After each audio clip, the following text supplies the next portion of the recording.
Assalamualaikum warahmatullahi wabarakatuh. Saya Lutfi Al-Saira dengan NPM 21130410008 dari Prodi Pendidikan Bahasa dan Sastra Indonesia Universitas Lampung, angkatan 2021. Di sini saya akan menampilkan video keterampilan mengadakan variasi dalam rangka memenuhi tugas mata kuliah pembelajaran Mikro BSI yang diampu oleh Ibu Eka Sofia Agustina, SPD MPD. Selamat menyaksikan.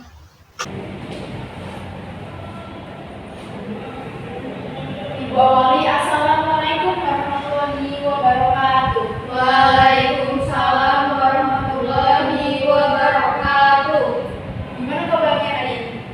Alhamdulillah baik, Ibu. Alhamdulillah. Di sini udah pada sarapan semua kan? Udah, Ibu. Baik, pada kelas untuk menyiapkan doa terlebih dahulu.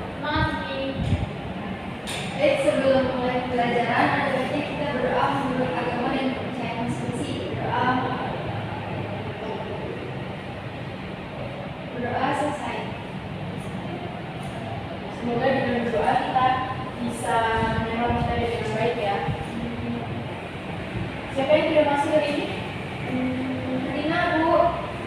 Ini sudah hadir ya? Kemarin juga kelihatannya nggak hadir ya? Iya, Bu, bolos ya. Oh, mereka sering bolos. Ibu absen terlebih dahulu. Al-Azhar, hadir. Akbar, hadir. Bila, hadir. Fani, Hadir, Bu. Kristina, hadir. Bella, hadir. Vivi, Hadir, Bu.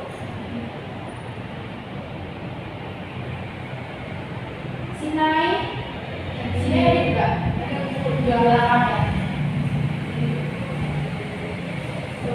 Sepertinya tidak hadir, hanya Rina saja. Besok-besok kalau Rina masuk kelas, dibilangin ya supaya tetap hadir. Jadi sebelum kita memulai pelajaran, kita akan bernyanyi terlebih dahulu untuk meningkatkan rasa nasionalisme kita ya. Jadi siapa yang mau jadi DJ? Berarti yang ke depan. Yuk, berdiri dulu yuk.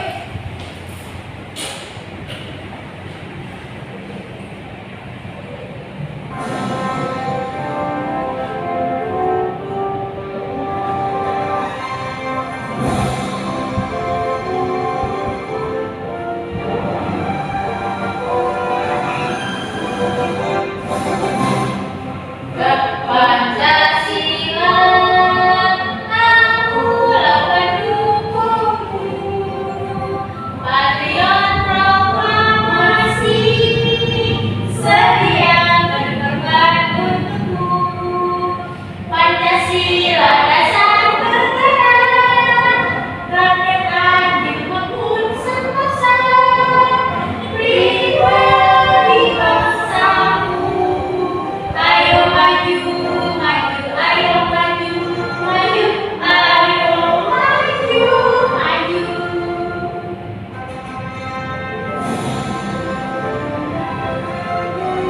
Baik, terima kasih. Tepuk tangan.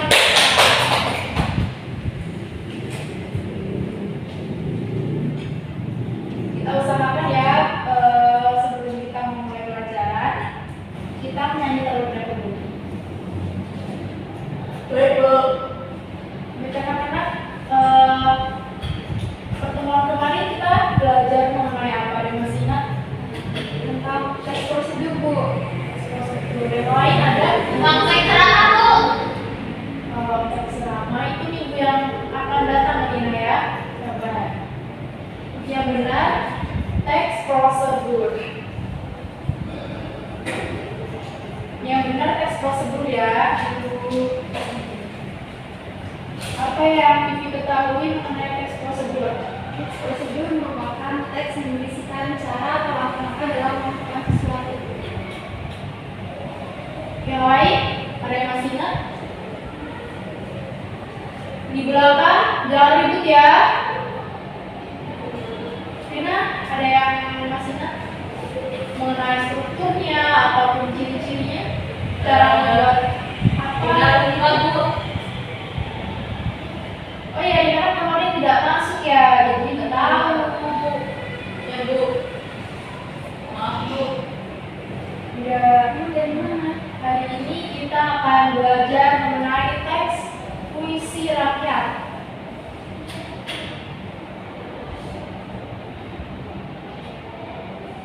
Ini submateri yang akan kita bahas. Yang pertama ada pengertian puisi rakyat, tujuan puisi rakyat, ciri-ciri puisi rakyat, unsur-unsur kebahasaan dari puisi rakyat.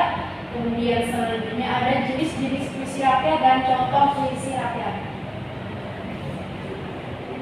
Masuk pada materi yang pertama, pengertian dari puisi rakyat. Coba Rina bacakan apa itu puisi. Puisi rakyat adalah warisan bangsa berupa puisi, syair, patung, dan berita yang memiliki nilai moral, agama, dan budi pekerti. Puisi lama biasanya disampaikan dari mulut ke mulut dan biasanya tidak diketahui penulis atau pengarangnya. Baik, jadi di sini dapat dipahami bahwa puisi rakyat adalah warisan bangsa berupa puisi, syair, ataupun berita yang memiliki nilai pesan moral. Siapa yang tahu itu pesan moral? Ada yang masih ingat? Pesan moral itu pesan yang sangat bermoral atau sangat bermakna.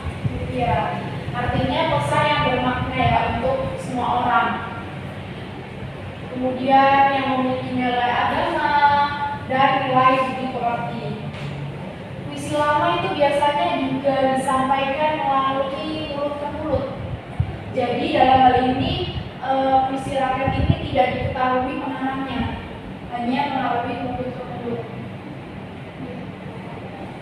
Selanjutnya ada tujuan puisi rakyat. Tujuan yang pertama itu untuk menghibur pembaca. Biasanya dalam puisi itu terdapat puisi-puisi yang mengandung candaan atau sebagai hiburan untuk masyarakat yang membacanya, gitu ya. Kemudian yang kedua ada memberikan nasihat. Biasanya puisi ini diperuntukkan kepada orang tua yang memberikan nasihat kepada anaknya. Kemudian yang ketiga ada mendidik anak. Ini sama juga diperuntukkan untuk orang tua ya. Kemudian yang keempat ada memberikan isyarat. Yang kelima memulai dengan permainan. Dan yang keenam melarang perbuatan sesuatu. Yang ketujuh menggambarkan perangan. Dan yang terakhir memprotes keadilan. Biasanya di sini siapa yang suka memprotes keadilan? Biasanya kan ada ya, kita bisa melihat di televisi gitu ya, ada orang-orang yang memprotes keadilan seperti Demo. banyak sekali demo ya. Berarti kalau demo kita memprotes BBM ya, biasanya BBM atau Korupsi Bu, biasanya pejabat itu Bu. ya, benar sekali. Selanjutnya kita belajar mengenai ciri-ciri puisi rakyat. Bersifat yang pertama itu bersifat anonim. Anonim itu maksudnya apa? Tidak diketahui penulisnya. Iya, bagus sekali. Yang kedua ada bersifat terikat. Terikat di sini maksudnya mempunyai aturan. Ya, cara membuat yang tadi sudah jelaskan, cara membuat puisi ataupun berita itu terikat pada aturannya. Yang ketiga itu memiliki jumlah baris. Biasanya dalam pantun itu terdapat 4 baris, ya, yang bekerja api-api biasanya. Kemudian yang keempat memiliki jumlah bait. Misalnya jumlah baitnya itu ada 2. Yang satu baitnya itu terdiri dari 4 baris. Yang kelima itu memiliki rima. Yang keenam diwariskan secara turun-temurun. Ya, tadi sudah dijelaskan bahwa turun-temurun itu dari mulut ke mulut juga bisa, dari generasi ke generasi, dari ibu ke anak, gitu ya. Yang ketujuh, bisa disebarkan dari mulut ke mulut, ya, tadi.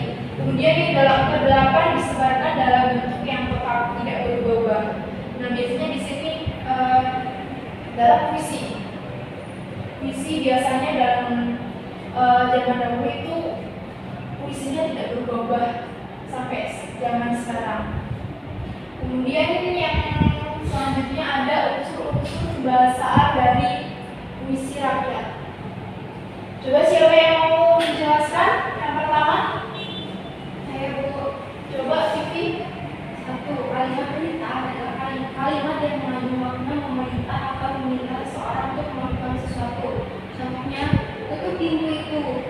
Yang kedua, ambilkan aku air minum. Kemudian yang kedua, kalimat syarat. Kalimat ini bermakna menyuruh atau meminta seseorang untuk melakukan sesuatu dengan cara memberikan saran. Contohnya, sebaiknya kamu datangkan waktu esok hari. Yang kedua, sebaiknya kamu jangan pernah menunggang Tuhan. Oke, di sini berarti adanya unsur perintah, ya. Di situ contohnya ada tutup pintu itu, terdapat tanda baca seru, jadinya seperti menyuruh tutup pintu itu. Kemudian yang kedua, ambilkan aku air minum. Yang kedua ada terdapat kalimat saran, kalimat yang bermakna untuk menyuruh atau meminta seseorang untuk melakukan sesuatu dengan cara memberikan saran. Yang contohnya seperti Salindia, sebaiknya kamu datang tepat waktu esok hari. Selanjutnya, tolong perhatikan ya yang di belakang, jangan ada yang ribut dahulu. Yang ketiga ada kalimat ajakan. Nah, dalam kalimat ajakan ini diperuntukkan kepada seseorang untuk melakukan sesuatu. Contohnya seperti, ayo belajar dengan dia. Dalam kalimat ini kan memotivasi supaya orang harus belajar. Ayo, kata ayo. Kemudian yang kedua ada, marilah berbuat baik satu sama lain. Sama saja. Kemudian yang keempat ada terdapat kalimat larangan. Nah, dalam kalimat ini meminta untuk memerintah seseorang untuk tidak melakukan atau melarang orang lain untuk berbuat sesuatu. Contohnya seperti, jangan bangun kesiangan. Di sini beda ya sama kalimat perintah. Di sini jangan bangun kesiangan, jadinya jangan melarang. Kata jangan itu berarti melarang. Kemudian yang kedua itu jangan berjalan di atas rumput. Yang biasanya ibu-ibu ya yang rumputnya tidak boleh diinjak karena bisa rusak atau bisa kena nyamuk. Kemudian yang kelima ada pernyataan sopan. Nah, kalimat ini seperti kalimat perintah biasa namun terdengar lebih sopan. Nah, contohnya seperti, mohon jangan berisik di ruang ini. Yang kedua, tolong berbicara dengan jujur kepadaku. Nah, ini merupakan kalimat yang termasuk kalimat sopan ya. Paham ya? Sampai di sini ada yang ingin ditanyakan? Sepertinya cukup ya. Yang selanjutnya ada jenis-jenis puisi rakyat. Nah, di sini kan tadi jenis-jenis puisi rakyat yang kalian ketahui dulu apa saja? Ada Tutur, kemudian tadi Bunda, kemudian yang terakhir Syair. Nah, yang pertama ada pantun. Coba Bella bacakan. Pantun adalah salah satu bentuk puisi lama yang memiliki aturan ringkas dan memiliki rima dan gaya tertentu. Ciri-ciri pantun yaitu tiap bait terdiri dari 4 baris atau 4 baris. Tiap baris terdiri dari 8-12 suku kata. Rima dari tiap baris adalah ABAB. Baris pertama dan kedua adalah sampiran, sementara baris ketiga dan keempat disebut dengan isi. Oke, terima kasih. Bisa dilihat ya ciri-cirinya, ciri-ciri dari pantun. Tiap bait itu terdiri dari 4 baris.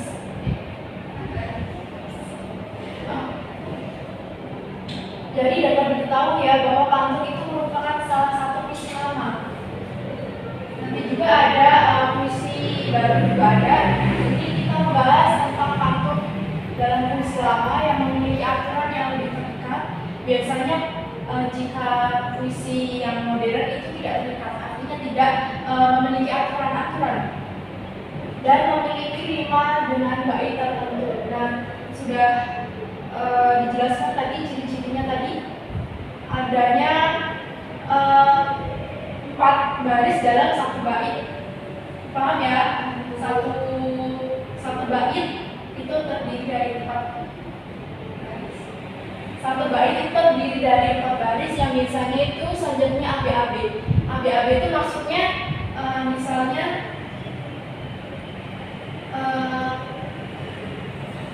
bagian akhir itu bilangnya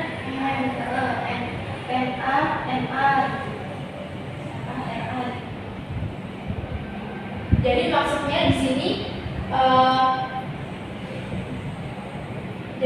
anak-anak di sini rima akhir tiap baris adalah ABAB itu merupakan yang akhiran dari barisnya itu yang kalimat pertama itu misalnya akhiran hurufnya N, kemudian yang baris ketiga itu N,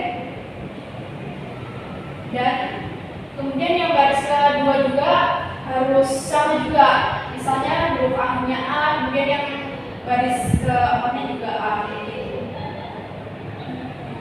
Kemudian ciri jenis puisi rakyat selanjutnya ada gurindam. Yang gurindam di sini merupakan suatu kata yang berasal dari bahasa Sanskerta. Bahasa Sanskerta ini bahasa pada zaman dahulu yang merupakan suatu puisi Melayu tradisional dan berasal dari Tamil, yakni dari negara India. Terus sekali ya, gurindam dapat dianggap sebagai puisi yang terikat, mempunyai rima yang berujung sama. Ciri-ciri gurindam sebagai berikut. Nah, yang pertama ada terdiri dari 2 baris dalam satu bait. Nah, tadi kan beda ya dengan pantun. Tadi pantun terdiri dari 4 baris satu bait. Nah, di sini dalam satu bait itu terdiri dari 2 baris. Yang kedua ada tiap baris memiliki jumlah kata sekitar 10 sampai 14 kata. Nah, dalam pantun tadi, yang kedua tiap baris itu memiliki jumlah kata sekitar 10 sampai 14 kata.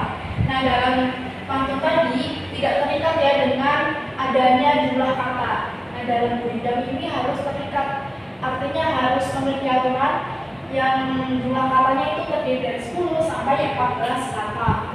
Yang ketiga, tiap baris memiliki rima yang sama ataupun beri saja ABAB, apalagi kemudian CC dan seterusnya. Misalnya kalimat yang pertama dan kedua itu akhirnya sama, kedua baris terus baris selanjutnya sama gitu. Kemudian ciri yang selanjutnya, setiap baris dalam gurindam itu merupakan satu kesatuan yang utuh. Kemudian baris yang pertama itu berisi soal, masalah atau perjanjian. Di sini sudah ditentukan ya bahwa harus ada masalah yang berisi perjanjian ataupun masalah yang lainnya. Kemudian selanjutnya ada baris yang kedua itu berisi jawaban. Jadi kan baris yang pertama itu berisi apa? Berisi soal masalah atau perjanjian. Nah, yang kedua itu berisi tentang jawaban, kemudian akibat dari masalah atau perjanjian pada baris pertama. Berhubungan ya, harus berhubungan antara baris pertama dan baris kedua. Kemudian yang ketiga ada syair. Nah, di sini syair adalah salah satu puisi lama. Pantun juga tadi puisi agama ya. Kemudian syair itu berasal dari Persia dan dibawa masuk ke Nusantara kita bersama dengan orang-orang Persia juga. Dan di sini terdapat ciri-ciri syair. Yang pertama itu ada setiap bait terdiri dari 4 baris sama seperti pantun. Yang kedua, setiap baris itu terdiri atas 8 sampai 14 suku kata. Tentu saja a. Artinya dalam satu bait akhiran katanya itu sama semua, tidak boleh ada yang berbeda. Nah, di sini bahasa yang digunakan itu biasanya berupa kata kiasan. Nah, di sini terdapat Ibu memiliki contoh pantun. Tolong dibacakan. Ada yang membacakan? Cebo, air surut memungut bayam, sayur diisi ke dalam kantung, jangan diikuti tabiat ayam, berbulu sebiji, riuh sekampung. Nah, di sini berarti sudah dipahami bahwa dalam pantun itu ini satu bait yang terdiri dari 4 baris. Nah, di sini terdapat pantun yang memiliki 4 baris dalam satu bait. Di sini sajaknya AB. Sudah paham ya?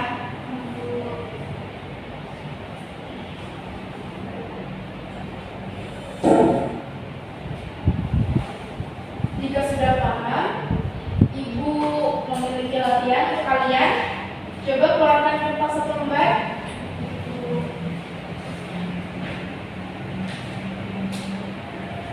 Ibu DTI ya. Baik, mohon perhatiannya anak-anak.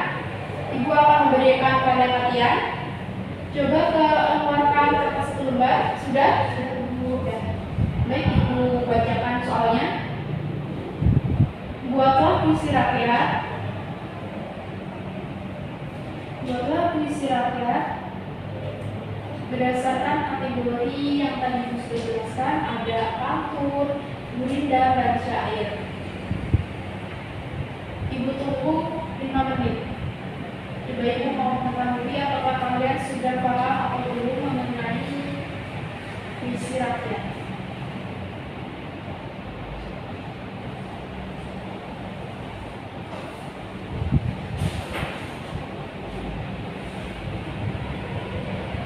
Bella sudah? Belum.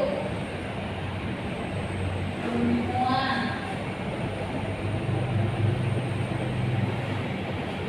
Sudah jelas kan ya tadi? Ada apa aja? Ada pantun ya, Rina? Pantun, syair, gurindam. Coba dikerjakan dengan teliti. Bibi sudah? Tadi Bu. Oh, ini Bibi? Bibinya kotor ya bajunya? Dari mana tadi? Ini kenaan ini jajan tadi. Besok-besok hati-hati ya.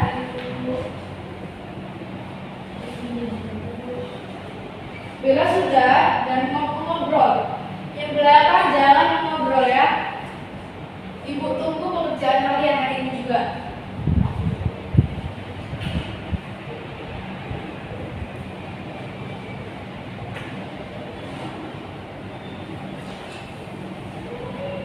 Ingat tadi pantun, gurindam, dan syair itu berbeda-beda ya cirinya. Jangan sampai tertukar. Bisa dilihat juga di buku cetaknya. Pada bawa kan? Bawa semua? Lupa buku. Besok harus bawa. Besok Ibu cek 1 per 1. Jika tidak membawa, Ibu kasih hitungan. Ya? Sudah ya, Rina? Sudah, Bu. Ini sudah? Sudah, Bu. Coba bawa ke depan.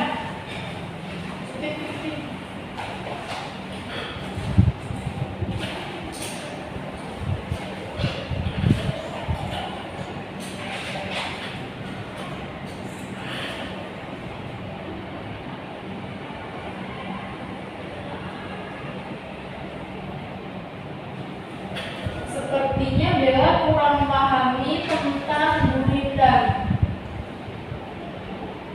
Ya tadi gurindam mengenai. Nah di sini Bella masih menggunakan sajak seperti pantun.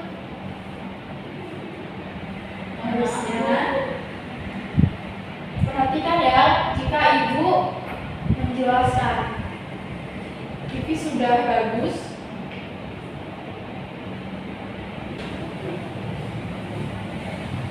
Yang lain sudah belum? Akbar, bajunya rapi kan ya? Kelihatannya tidak rapi itu. Coba rapikan dulu. Ayo segera dikumpulkan. Waktunya sudah mulai habis.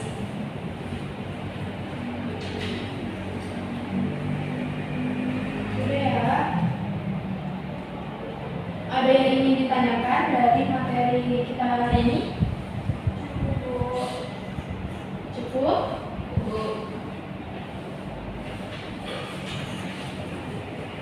Ibu akan ngasih tugas kerja rumah dikumpulkan pada pekan datang. Kalian menonton YouTube. Di situ kan terdapat contoh dari pantun, gurindam, dan syair. Kemudian kalian membedakan ciri-ciri dari ketiga tersebut di dalam video YouTube itu yang kalian tonton. Paham ya? Ibu.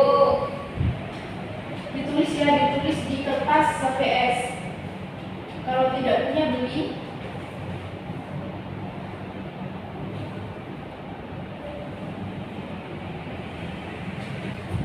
Baik anak-anak, telah usai ya pelajaran kita pada pagi hari ini.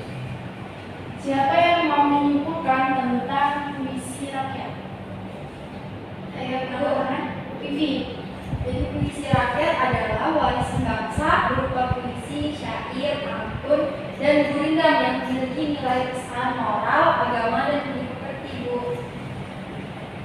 Bagus sekali. Jadi puisi rakyat itu merupakan warisan dari bangsa kita ya, bangsa Indonesia, yang berupa puisi, syair, gurindam, dan juga pantun yang memiliki banyak sekali pesan moral untuk pembaca ataupun generasi yang selanjutnya.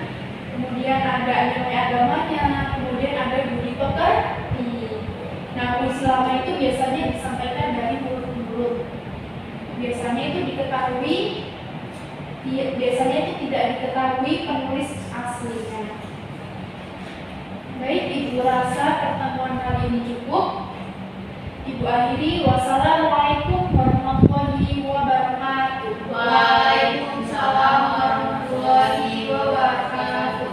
Terima kasih, Bu. Ya, jangan lupa ya PR-nya. Ya, Bu. Ibu pamit dulu.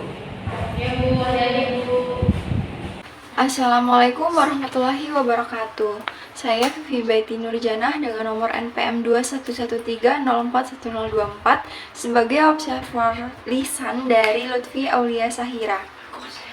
Pada keterampilan mengadakan variasi, yang pertama, variasi dalam gaya mengajar guru. Yang pertama, suara. Guru memberikan variasi dalam nada suara, volume suara, dan kecepatan bicara yang pas. Yang kedua, mimik dan gerak. Guru mengadakan perubahan mimik dan gerak tangan dan badan untuk memperjelas penyajiannya. Yang ketiga, kesenyapan. Guru dengan sengaja memberikan waktu senyap atau hening dalam pembicaraan. Contohnya saat memberikan pertanyaan. Yang keempat, kontak pandang. Guru melayangkan kontak pandang dan melakukan kontak pandang dengan siswanya. Yang kelima, perubahan posisi. Guru bergerak dalam kelas untuk masuk ke yang berbeda-beda. Keenam, memusatkan. Guru memberikan tekanan pada butir-butir yang penting dari penyajiannya dengan menggunakan bahasa lisan seperti dengan baik-baik, perhatikan ini, dan lain-lain. Dan isyarat yang cocok seperti mengangkat tangan atau menunjuk dengan jari. Kemudian variasi penggunaan media dan alat bantu pengajaran. Yang ketujuh, variasi visual. Guru menggunakan alat bantu yang dapat dilihat, menulis di papan tulis, dan menggunakan media PPT. Yang kedelapan, variasi aural. Guru menggunakan berbagai suara langsung atau rekaman dalam pengajarannya. Yang kesembilan, variasi alat bantu yang dapat dipegang dan dimanipulasi. Guru memberikan kesempatan kepada peserta didik memegang atau memanipulasi benda-benda atau alat bantu pengajarannya. Dan terakhir, variasi pola interaksi dan kegiatan siswa. Guru memperkenalkan perubahan dalam pola interaksi antara guru dengan siswa dan juga menganeka-ragamkan kegiatan belajar siswa yang terlibat. Sekian observer lisan dari saya. Saya akhiri. Wassalamualaikum warahmatullahi wabarakatuh.